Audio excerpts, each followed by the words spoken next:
আওয়ামী দলীয় নির্যাতনের মধ্যে আমাদের অনেকের প্রাণ গেছে, অনেকের ব্যবসা বাণিজ্য গেছে, অনেকে আহত হয়েছে, অনেকে পঙ্গু হয়েছে, অনেকের দীর্ঘ জীবনে একটা বড় অংশ জেলখানায় কেটেছে। এই যে ফ্যাসিস্ট, এই যে মাফিয়া সরকারের সাথে, এই মাফিয়া দলের সাথে যারা প্রত্যক্ষভাবে সম্পৃক্ত ছিল, তারা কেউ যেন বিএনপির সাথে সম্পৃক্ত হতে না পারে। যারা আওয়ামী নিপীড়নের সাথে, আওয়ামী ফ্যাসিজমের সাথে সরাসরি যাদের প্রত্যক্ষ অংশগ্রহণ ছিল, তাদেরকে আমরা আমাদের দলে চাই না। এবং কোনোভাবে আমরা যেন আমাদের দল বড় করার জন্য আমাদের যে স্থানীয় কিছু রাজনৈতিক প্রতিযোগিতা থাকে, সেই প্রতিযোগিতায় লিপ্ত হয়ে আমরা যেন এদেরকে আমাদের দলে ঠাঁই না দেই।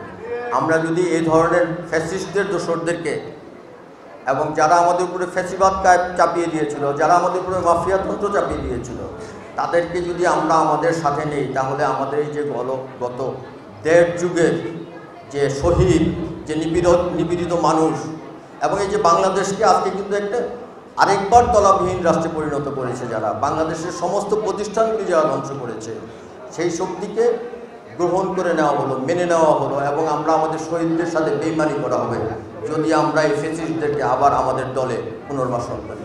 অবশ্যই এই বিষয়টিতে আপনাদের অত্যন্ত সচেতন থাকতে হবে। বাংলাদেশ জাতীয়তাবাদী দল সৃষ্টির পর থেকে আমি দেখেছি বাংলাদেশের জনগণ যখনই সুযোগ পেয়েছে বাংলাদেশের বিএনপিকে নির্বাচিত করে সংসদে পাঠিয়েছে। আর আমাদের যেই দলটি, যেই সরকারের পতন হয়েছে 5ই আগস্ট, তারা যখনই এদেশের রাষ্ট্র ক্ষমতায় গিয়েছে তখনই জাতির সাথে প্রতিশ্রুতি ভঙ্গ করেছে। মুক্তিযুদ্ধের পরপর শহীদ প্রেসিডেন্ট জিয়াউর রহমানের মুক্তিযুদ্ধের ঘোষণা এবং বাংলাদেশের মানুষের সকলের ঐক্যবদ্ধ প্রচেষ্টা আমরা পেয়েছিলাম একটি স্বাধীন সার্বভৌম বাংলাদেশ।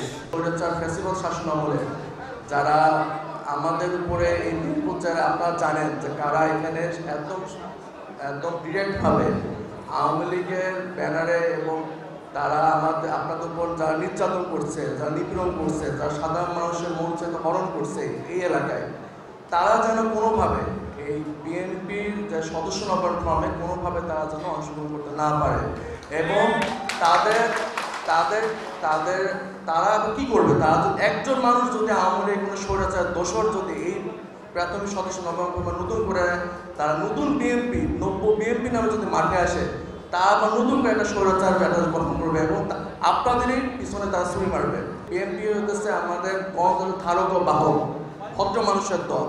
সাধারণ মানুষের, জনগণের প্রত্যেকটা জিনিস, প্রত্যেকটা মৌলিক চাহিদা, সব কিছু নিয়ে বিএনপি চিন্তা ভাবনা করে সবসময় করে আসতেছে।